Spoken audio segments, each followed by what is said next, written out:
Ibu bapak, saudari-saudara, rekan-rekan muda, dan adik-adik yang terkasih dalam Kristus. Shalom. Jumpa lagi dengan saya, Pastor Sulaiman Otor OFM, dalam program Sabda Saban Hari. Mengawali renungan kita pada hari ini, marilah kita berdoa. Dalam nama Bapa dan Putra dan Roh Kudus, amin. Allah yang bertata di dalam surga, Bapa, Putra, dan Roh Kudus, Tritunggal yang Maha Kudus, kami bersyukur kepadamu karena Engkau telah mengutus Putramu Tuhan kami Yesus Kristus, sehingga Ia dapat turun ke bumi, dilahirkan oleh Santa Perawan Maria Bunda Allah, dan dibaringkan di dalam palungan secara sederhana. Peristiwa inkarnasi Tuhan Yesus, Putra Allah, menjadi manusia, sungguh-sungguh mengajarkan kepada kami bahwa seperti Tuhan yang bersolider dengan manusia, kami pun harus mau berbela rasa dengan sesama untuk bahu-membahu menghidupi persekutuan rahmat cinta kasih-Mu di dalam komunitas kami masing-masing. Engkau kami puji kini dan sepanjang segala masa. Amin. Dalam nama Bapa dan Putra dan Roh Kudus. Amin. Injil Lukas bab 2 ayat 42 sampai 52. Yesus pada umur 12 tahun di Bait Allah. Ketika Yesus telah berumur 12 tahun, pergilah mereka ke Yerusalem seperti yang lazim dirayakan pada hari raya itu. Sehabis hari raya perayaan itu, ketika mereka berjalan pulang, tinggallah Yesus di Yerusalem tanpa diketahui oleh kedua orang tuanya. Karena mereka menyangka bahwa Ia ada di antara orang-orang seperjalanan mereka, berjalanlah mereka sehari perjalanan jauhnya, lalu mencari Dia di antara kaum keluarga dan kenalan mereka. Karena mereka tidak menemukan Dia, kembalilah mereka ke Yerusalem sambil terus mencari Dia. Sesudah 3 hari mereka menemukan Dia dalam Bait Allah. Ia sedang duduk di tengah-tengah alim ulama sambil mendengarkan mereka dan mengajukan pertanyaan-pertanyaan kepada mereka. Dan semua orang yang mendengar Dia sangat heran akan kecerdasannya dan segala jawab yang diberikannya.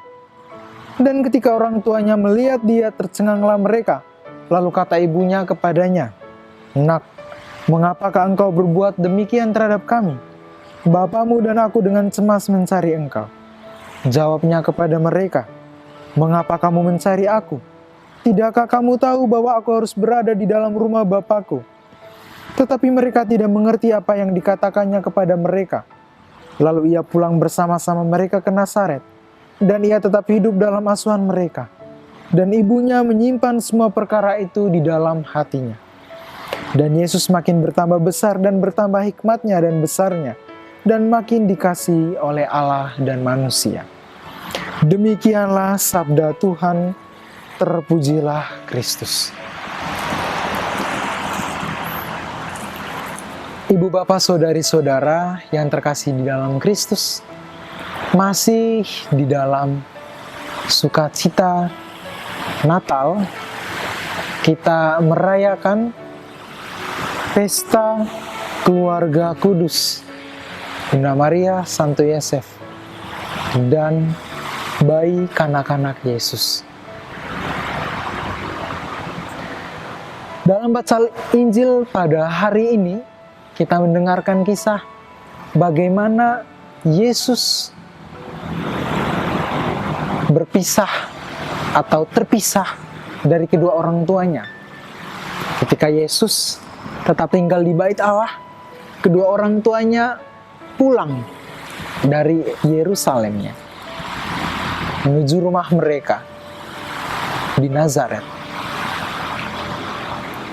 Dan dikatakan dalam perjalanan itu kedua orang tuanya menyadari bahwa ternyata Yesus tidak ada di dalam rombongan seperjalanan mereka. Lantas mereka mencari-cari sepanjang hari, lalu memutuskan untuk kembali ke Yerusalem. Di sana mereka menemukan bahwa Yesus berada di antara, dikatakan alim ulama ya, para pengajar kitab suci, para rabi. Dan di situ dia bertukar pendapat dengan mereka. Dan guru-guru itu takjub dengan kecerdasan Yesus kecil ini. Lantas ketika Yosef dan Maria bertemu dengan Yesus sebagai seorang ibu yang cemas karena terpisah dengan anaknya, bertanya, "Kenapa engkau tega melakukan ini?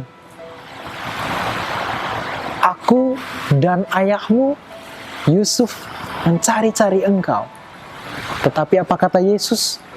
Ya, di sini memang Yesus ya menyinggung perasaan ibunya ya. Bayangkan dia bukannya minta maaf, malah berkata, "Untuk apa engkau mencari aku? Aku harus selalu berada di rumah Bapakku." Saudara-saudari yang terkasih dalam Kristus, saya tidak ingin memperdebatkan tentang jawaban Yesus yang kenapa Yesus sebagai anak tidak menghormati ibunya, tidak menghormati orang tuanya. Tetapi apa yang dikatakan oleh Yesus itu adalah suatu sabda Tuhan sendiri, bahwa dia itu adalah putra Allah yang harusnya menjalankan misi Allah, yaitu mewartakan kerajaan Allah. Maka di sini tidak tepat bagi kita kalau mau memperdebatkan tentang kenapa Yesus tidak menjadi anak yang baik, anak yang taat, yang minta maaf. Tetapi di situ nyata bagi kita bahwa Yesus menyatakan dirinya sebagai putra Allah.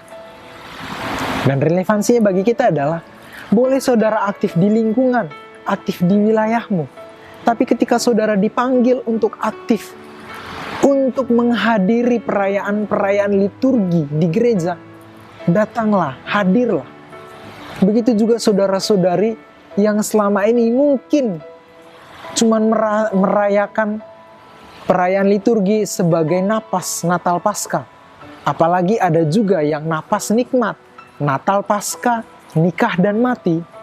Sudahlah, cukup, tinggalkan itu. Gereja ini dibangun supaya kita semua bisa datang ke sini merayakan peristiwa liturgi, merayakan perayaan sakramen sebagai suatu persekutuan, sebagai suatu komunio, sebagai suatu paguyuban umat beriman. Maka saudara-saudariku, jangan sampai kita terlena dengan kesibukan kita yang berpikir bahwa, nggak perlulah saya ke gereja, toh di rumah pun saya bisa berdoa, saya juga bisa melakukan hal-hal yang baik, tidak harus di gereja. Tidak, saudari-saudaraku, kita semua dipanggil untuk bersama-sama datang ke gereja, tinggal di gereja, merayakan perayaan sakramen sebagai suatu persekutuan, supaya kita benar-benar bisa saling mengenal satu sama lain sebagai jemaat, sebagai persekutuan umat beriman. Sehingga apa? Sehingga kita bisa dikenal bahwa benar engkau ini sungguh-sungguh umat Katolik, bukan umat Katolik tetapi ternyata hidupmu tidak Katolik. Tuhan memberkatimu. Mari kita mohon bimbingan dan rahmat Tuhan. Tuhan bersamamu dan bersama rohmu. Semoga saudara-saudari sekalian pada hari ini diteguhkan untuk menyadari bahwa keaktifan saudara-saudari tidak hanya di dalam keluarga, tidak hanya di dalam lingkungan, tidak hanya di dalam wilayah, tetapi juga sungguh-sungguh terlibat untuk hadir di dalam perayaan-perayaan liturgi di gereja, menyediakan dirimu untuk pelayanan di gereja, di paroki, sebagai satu persekutuan. Dan engkau kiranya senantiasa dibimbing, dilindungi, dan diberkati Allah yang Maha Kuasa, Bapa, Putra, dan Roh Kudus. Amin.